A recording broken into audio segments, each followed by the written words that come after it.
Aking mangon, aduk miyan ilan mi lagi to. Itu nurun membantu di kahatol Itu ilang-ilang an keadaan semua gitu. Yo yo yo.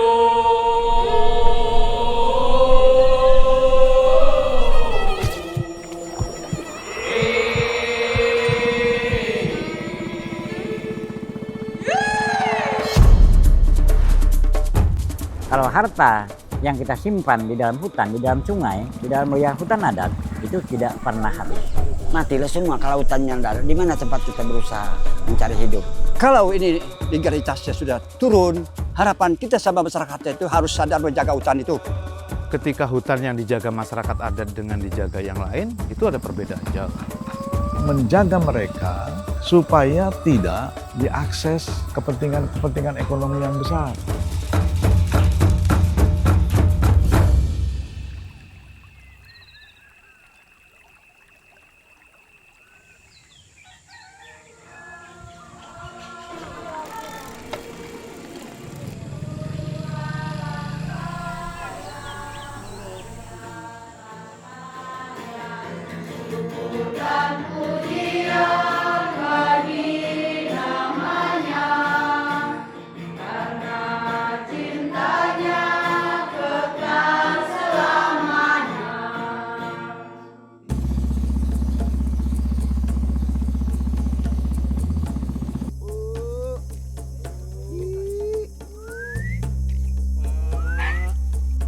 Bala batawa ka na yung payat.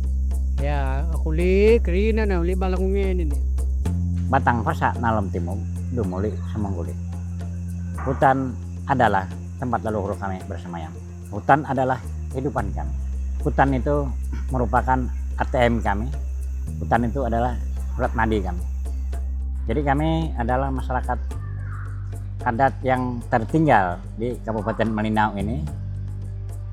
Kami hanya hidup dengan hasil hutan, hasil kami berladang. Nah, dengan ini kami sangat-sangat mempertahankan hutan adat kami. Karena hutan ini menjadi paru-paru dunia atau jantung dunia.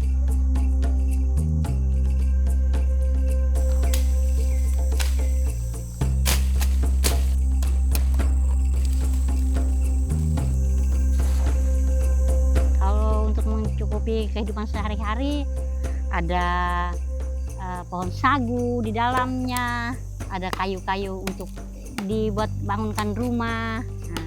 Nah, sepertinya kan kami berburu di situ, di dalam itu dapat juga binatang kami makan dari hutan adat itu juga.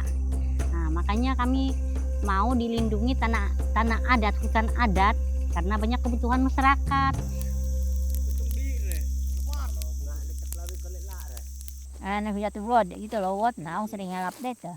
Tagunya orang kapit, demali ngon kon tanaw ko numon kon. Tanakan bisa, yaitu liu bisa.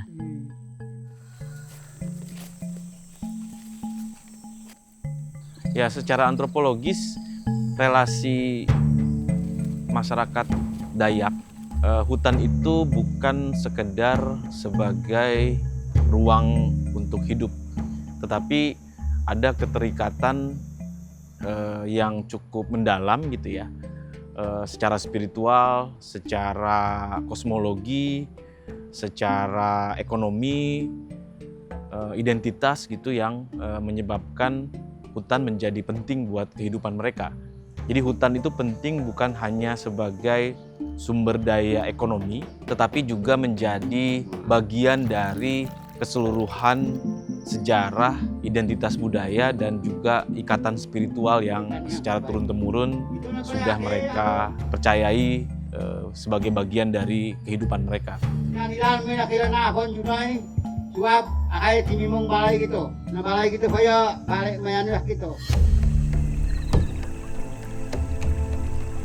Kalau dari aspek ekonomi ya, saya kira dengan penetapan hutan adat ini memastikan hak-hak dasar. Karena pengelolaan hutan adat ini kan memang dijamin oleh undang-undang. Kalau kita melihat hari ini, kawasan hutan itu terdiri dari dua. Satu yang dikelola langsung oleh pemerintah dalam konteks kawasan hutan adat, yang satu dikelola oleh masyarakat adat dalam konteks kawasan hutan adat. Nah, Dalam kawasan hutan adat itu masyarakat punya hak pengelolaan yang berbeda dengan skema PS yang lain. Kalau skema PS yang lain kan 38. Kalau hutan adat ini tidak ada batas waktu dengan catatan selama lembaga adatnya masih ada, struktur adatnya masih berjalan, kearifan lokalnya, sanksi adat dan lain sebagainya itu masih berjalan. Istilahnya kalau di dalam Undang-Undang 41 itu paguyubannya masih ada. Ini pengakuan itu titik masuk untuk mereka merevitalisasi lagi eksistensi wilayah adat, hutan adat. Tetapi di belakang itu dia bisa eksis karena di belakang itu ada tradisi, ada norma, sanksi adat, dan kemudian belief, keyakinan. Nah, sehingga antara alam dengan masyarakat adat, si manusianya, itu sebenarnya begini. Ya, tidak pisah. Kalau dia pisah, ya sudah dia menjadi kosmopolitan. Pentingnya pengakuan ini supaya memberi ruang kepada mereka. Nah, dengan memberi ruang yang cukup yang mereka ajukan, itu sudah memberi kesempatan yang luar biasa bagi masyarakat hukum adat kita. Supaya mereka bisa tetap hidup, kemudian bisa tetap menikmati yang memang mereka jaga sampai saat ini. Saya ingin menyatakan bahwa seharusnya masyarakat hukum adat itu tidak boleh ada yang ditinggalkan dalam proses pembangunan. Inilah sebenarnya yang kita katakan kita harus menjalankan apa yang dinamakan no one left behind.